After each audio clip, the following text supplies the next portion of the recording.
You see people lying face down with traces of blood and their hands tied. A subject throws a long knife at the young man who is standing beating the other, with which he cuts the neck of the victim who is on the floor. Dante, Diego, Jaime, Roberto, Carlos, and Uriel were childhood friends. On August 11th, 2023, they agreed to meet at the usual place. On that day, Lagos de Moreno celebrated its national fair, a cultural event that filled the streets with lights, colors, laughter, and joy. However, the smiles of these young people would be extinguished in the worst way. They used to meet at a viewpoint in their neighborhood, but this time it was different because they never arrived, nor did they return to their homes. Perhaps they planned to take photographs for memory, which they would later share on their social networks with their close friends. But the last images taken of them turned into horror. And there was a video of the 5 young people kneeling in front of a brick wall with their arms tied and a tape covering their mouth, which shocked the entire country. But what happened to the 5 missing young people from Lagos de Morenos? Well, that's what I'm going to tell you in today's video, but let's start with the disappearance. The young people were dedicated to studying or working, but in their free time, they would get together to play soccer or just hang out. Like that tragic day. We're discussing Roberto Olmeda, Uriel Galvan, Diego Lara, Jaime Martinez, and Dante Hernandez. Dante Cedillo Hernandez, 22 years old, was a passionate cyclist to the point of having won 2 gold medals in National Olympiad competitions. Dante was also an employee at a restaurant, but before his disappearance, he was about to start his own silicone business. On the other hand, Diego Alberto Lara Santoyo, 20 years old, worked in his father's blacksmith shop, who considered him a very cheerful boy. Jaime Adolfo Martinez Miranda, 21, worked in construction. Jaime was a very happy boy, who loved to dance and make his family laugh with his antics. For them, he was the joy of their lives. Roberto Olmeda Cuellar, 20, known as Cochi, practiced boxing and studied industrial engineering at the University of Guadalajara. His acquaintances considered him a young athlete who hardly ever went out partying, who drank little to nothing and didn't smoke, always concerned about his good health. The youngest of the group was Uriel Galvan Gonzalez, 19 years old, who shared with Cochi the taste for practicing boxing. He owned a car that would later be found without traces of violence by the prosecutor's office, 60 meters from the San Miguel viewpoint where they were last seen. Uriel was a cheerful, friendly, and good person. A good brother, son, and boy overall. They were going 2 vehicles and were heading to the Lagos de Moreno fair. They planned to meet another friend, but they never reached their destination. The 5 young people were last seen at a viewpoint where they used to hang out and play sports since they were kids. The place was less than 5 kilometers from the fair that was happening that same night. And although one of them, Diego, would have contacted his family around 10 o'clock. In a call in which he mentioned that they were already on their way back home, he couldn't keep his word. None of them, in fact, returned to their homes. Desperate, the relatives set out to search for the 5 young men, clinging to the hope that they had simply lost track of time. Because they were having fun. However, fate had other plans, because the group of friends was in the wrong place at the wrong time. 24 hours after their disappearance, the families of the young men demonstrated outside the Lagos de Moreno Stadium that the local authorities were not looking for their sons. There they were attended by the municipal president, who extended them the promise to investigate the case closely. Thus, while the police bodies began their search efforts, social networks exploded with the circulation of some gruesome, terrifying images that would confirm the grim end of the 5 young men, or the 5 friends. And with visible signs of violence, the hopes were shattered when a photo began to circulate on social networks in which the young men were allegedly seen kneeling. Injured, battered, and bloodied, but fortunately still alive. In the image, you can see the sadness and desperation in the eyes of these boys, as if they knew what was going to happen next. The clip also suggested that one of the victims may have been forced to beat and kill his friends. Were they, as the families confirmed? After this macabre image, something worse appeared, a brutal video showing the same location as the photo released. However, in it, the young people are no longer found kneeling and gagged. This time, the bodies of the friends are inert, while one of them appears to be forced to end the life of one of them with blows and stoning. Then something worse happens. One of these criminals supplies him with a machete so that he removes the top part. Apparently, these criminals belong to a narco group, and because of the media pressure that this case and the grotesque video generated, the group from that locality released another video trying to blame those from Sinaloa, placing a banner that said pure, MZ, which are the initials of a certain group that you surely already know, or of the leader of this group. One line of investigation is that the minors were kidnapped by members of the MZ operation, the armed wing of Ismael El Mayo. Zambada. Thursday, August 17th, 2023. The Jalisco prosecutor's office secured the house where those images would have been recorded. On the other hand, it was believed that the young people would have been deprived of their freedom. In the vicinity of the viewpoint and transported to the neighboring municipality of Encarnacion de Diaz. In the stretch between the viewpoint and the house, a car was found on fire with the body calcined, an unidentified person still inside the trunk of the car, so it is unknown if it would be the fifth member of the missing group. In addition, remains of a person's footwear and 4 skulls with traces of calcination in their entirety were found on a farm in La Troche, a small community a few kilometers from the center of Lagos de Moreno. And although the authorities have not been able to determine physical features, age, or sex of the remains, the hypothesis that experts and sources close to the investigation were suggesting was that these were the missing young people. However, the families of the 5 saw the remains and said they were almost certain that they did not belong to their relatives.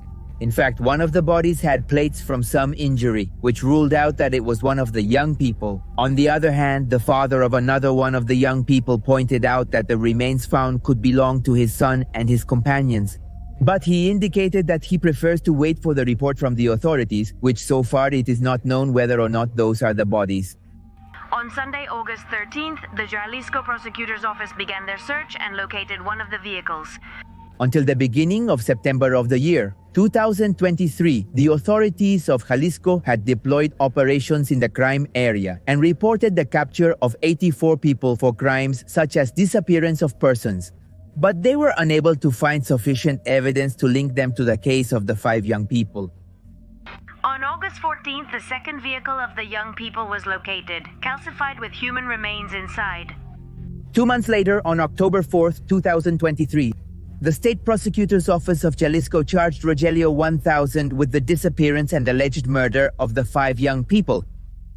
Rogelio N., alias Commander Roy, leader of a regional criminal organization who is pointed out as the possible mastermind behind the disappearances.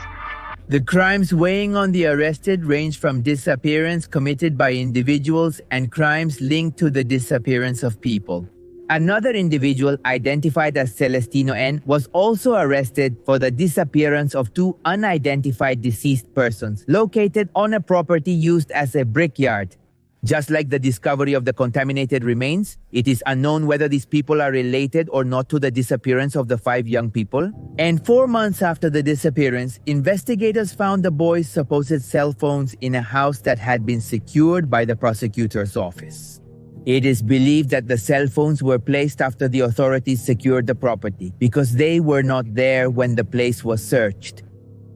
The prosecutor's office reported that the analysis of the devices to access messages, calls, photos, videos, and locations could take 2 weeks. Although some people allegedly involved in the disappearance have been arrested, so far none have received a conviction. The key point is that the 5 young people's whereabouts remain unknown, with no new clues about their locations. But the question here is, who are responsible for the disappearance of these young people?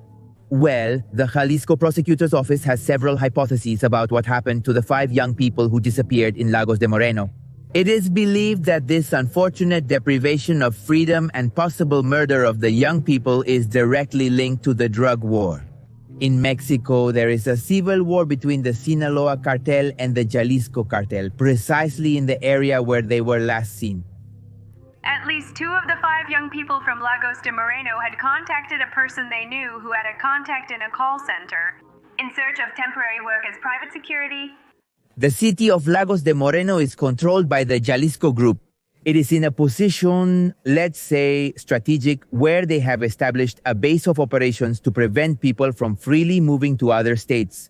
In addition, due to its location, it allows criminal organizations to move troops and substances to Aguascalientes, Zacatecas, and Guanajuato, while the neighboring municipalities are under the control of the Sinaloa group. Lagos, I tell you, is a border area where the troops of the two groups face each other. That's why Jalisco has been forcibly recruiting young people. In fact, it is known that in Lagos there are centers for forced recruitment and criminal training of young people, to incorporate them into the ranks and replace them easily when they lose their lives in battle or in the field.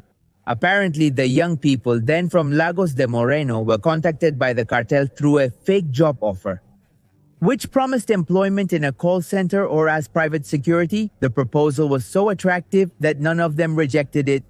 However, upon arriving at the agreed place, the group discovered it was all a trap and deception.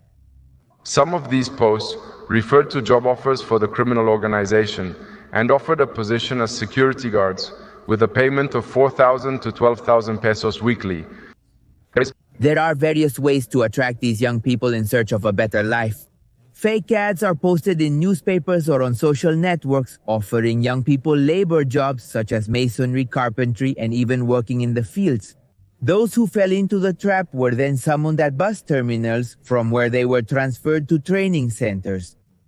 For the electrician, bricklayer, for the cook too. That's what I more or less saw.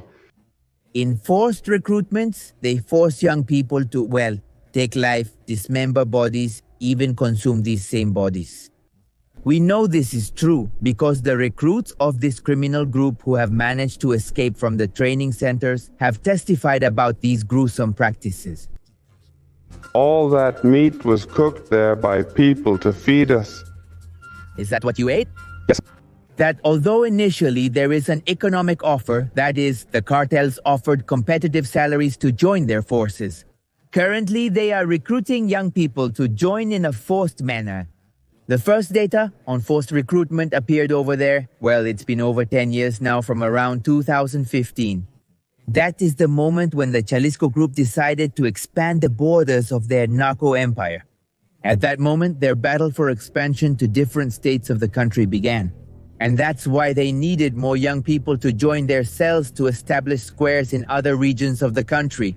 And there are indeed young people who are attracted to the phenomenon of narcoculture, such as the slummed corridos television series and this mythology, let's call it that exists around drug trafficking. In fact, many young people are attracted by the possibility of changing their economy or becoming part of this dangerous culture. But there are many who are also being recruited in a forced manner. Researcher Alejandra Guillen, for example, recorded in one of her works that the cartel deprived people of their freedom to enslave them, train them, and force them to work for them.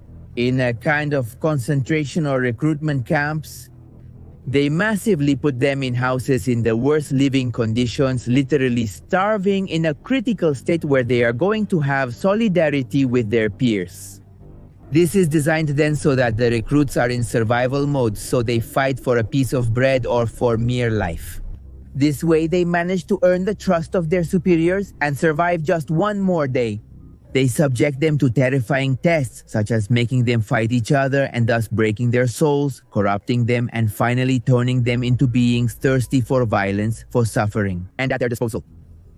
But why do young people fall into these traps when it seems so obvious what happens in the ranks of the drug traffickers? Well, for decades in Jalisco, young people have been going to the United States in search of the American dream.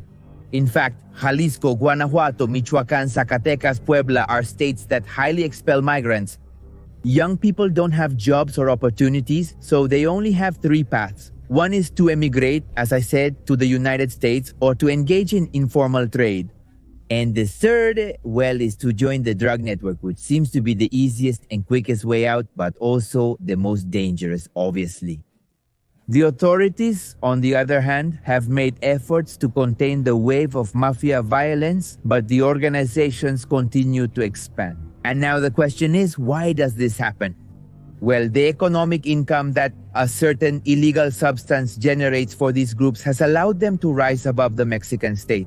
And besides, if it was already very difficult to fight the groups when they had income from white gold, now the income from this substance, which starts with F, it gives them the ability to confront and perhaps even defeat the Mexican state. But anyway, back to the 5 friends deprived of their freedom. These guys who made them suffer and disappeared them in Lagos de Moreno were not the last ones. And they are just the tip of the iceberg of a problem that seems to have no end. In September of the year 2023, another 7 young people were deprived of their freedom from a rehabilitation center in the state of Guerrero. Among them was a teenager of just 15 years old, her child. There are nights when one can't even sleep, waiting for news. No matter how bad it may be, we want our children. So much pain, so much suffering already. 2 versions circulated about this deprivation. One of them claimed that an armed group entered the Spiritual Renewal Rehabilitation Center in Chilpancingo, the capital of Guerrero, located 100 kilometers from Acapulco, and deprived them of their freedom. And the other said that the young people were heading to an activity at another rehabilitation center, which they never reached. Since then, the young people have not been found, despite authorities' search efforts. Well, they are looking for him, but they always tell us the same thing. We don't have a good solution then. Another case occurred around 5 o'clock ante meridiem on September 24, 2023. 7 young people between 14 and 18 years old were taken by a group of armed men when they were inside a house at El Potrerito Ranch in the Malpaso community in the Villanueva municipality of Zacatecas. The young people were socializing around a bonfire with another group of female friends who were luckily unharmed, as well as family members who were asleep. But 3 days after the disappearance, the discovery of 6 bodies 70 kilometers from the ranch where these boys were taken was confirmed. Being the sole survivor, Sergio Giovanni Acevedo Rodriguez, Hector Kumaro, Oscar Diego, and Jesus Manuel are still missing.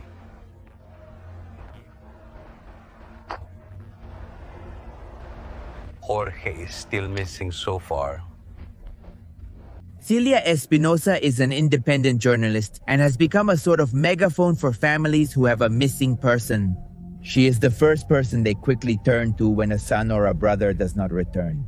From her Facebook account with 118,000 followers, she immediately communicates the cases, uploads the search photos with the first known data, and accompanies the families on their journey. They arrived with their suitcase and hopes, seeking a better job. From there, like a sounding board, mothers and fathers join with others to demand more forcefully or to denounce mass disappearances. Celia was the first to report the search for the 5 friends from Lagos de Moreno, and so many other stories that often end in the worst way. But most families aren't even lucky enough to get any clue about their relatives. The families in Lagos can't grieve because there is no body and therefore no dignified burial. And you might be wondering, why don't the families report it? Well, some do, but others don't, due to various and many factors. One reason is that in the prosecutor's office, they ask what their relative did for a living, if they consumed substances, what they were up to. As if they were looking for a reason to play dumb, to justify why they were deprived of their freedom and thus not look for them. Another is that oftentimes families are directly threatened by those who take their relatives when they enter their homes. And unfortunately, many others are worn out doing the police's job. There are also areas that are very remote, and to report they have to travel many kilometers and spend a lot of money they don't have. Families also think that because they are poor, their complaints will not be taken seriously. Lagos then is among the districts with the most missing people in official figures, and that's just a part of it. All those who are not in the official record are missing. For the reasons I've already explained to you, unfortunately, the day will come when every family in Lagos will have a missing person at home. The way things are going, and again, the prosecutor's office never does anything. The case of the 5 missing young people also marked a before and after, especially because photos and videos circulated proving the deprivation. The population of Lagos always knew that organized crime took the young people, but now they also know the horror they live when they are deprived. Today in Lagos de Moreno, people live in fear. It goes without saying, but well with or more than fear. Any young person could be the next to disappear. They even changed the university schedules so that students don't go in so early or leave so late at night. They changed the schedules for going out to socialize in public spaces. The scenario is one of panic, fear, dread. Young people go out not knowing if they will return. On the other hand, but speaking of the same thing, this group of friends was recently linked to the Izaguirre Ranch in Jalisco where searchers made disturbing findings of clothes, letters, shoes, and remains belonging to people who would have been deprived of their freedom at the place. It reminds me and makes me sad and powerless because we have to give the illusions of these young people who, even though they might have gone of their own free will, thought it was different. The connection between both cases might not seem evident at first glance, but when analyzing the facts in detail, a disturbing relationship emerges. The ranch was inspected by the authorities on March 8, 2025, after it was discovered to be operating as a foreign center and recruitment hub used by the Mexican cartels. The discovery of the place was not a coincidence, but was achieved thanks to an anonymous call directed to the Jalisco Search Warriors Collective. Upon arriving at the site, the collective members found bone remains, charcoal, bullet casings, and various personal belongings. It is estimated that there are over 500 indications of human remains in the area. This suggests the site was active for over 3 years. Then, don't say they are from an animal. There are the molars, fangs. Indira Navarro, leader of the Searchers Collective, revealed fragments of an alarming testimony. A woman claimed in an audio that the people responsible for the ranch are the same people linked to the disappearance of the 5 young people in Lagos de Moreno, the sad end of the friends from Lagos de Moreno. It could be the same as many other missing young people who fell into the hands of the terrifying narco empire. These findings reinforce the terrible reality of the violence that is ravaging the country. The relationship between the ranch and the 5 missing young people not only reveals the magnitude of the problem, but also the impunity with which these events occur. Finally, the case of the 5 friends marked a before and after in one of the localities with the most missing people in Mexico. But unfortunately, the 5 friends became just another number in the bloated figure that this country records. Today, there are approximately 111,519 missing people. Most of the disappearances occurred from the year 2006, the year in which the fight against drugs was militarized. The rate of missing people tripled to 25 cases per 100,000 inhabitants. Currently, the rate of missing people has tripled to 25 cases per 100,000 inhabitants. Currently, the state of Jalisco, where Lagos de Moreno is located, leads this sad ranking. Jalisco, moreover, is the state with the most missing people in Mexico, with almost 15,000 of the national total. Every mother searching for her child becomes a spectator of a state that lets go of her hand, that operates without purpose, as if its only mission was to produce paperwork without answers, only to increase the pain even more. Because disappearance is an endless process. It all starts when a loved one stops answering the phone. Then the wait turns into days of uncertainty and agony, and then into weeks of pilgrimage through offices, where officials only say to come back in a week, and when they return, they ask them to come back in 2, and so on until they tire them out. And it's the mothers, wives, sisters, brothers, and friends who continue the task of the authorities. Dig in the earth where thousands of people who never returned home rest and hope to be found. Meanwhile, the rulers say that everything is under control and present investigations that investigate nothing, complaints that prove nothing. But the disappeared are not just statistics that stain governments and political campaigns. They are presences that demand to be found, to recover their name, their history, to reunite with their families. Because a dead person can die again due to the violence exerted by a country that wants to leave him in oblivion. The truth filled me with a lot of sadness to know that he was there because he was a hardworking person, he was a family man. Frankly, he didn't deserve all that happened to him.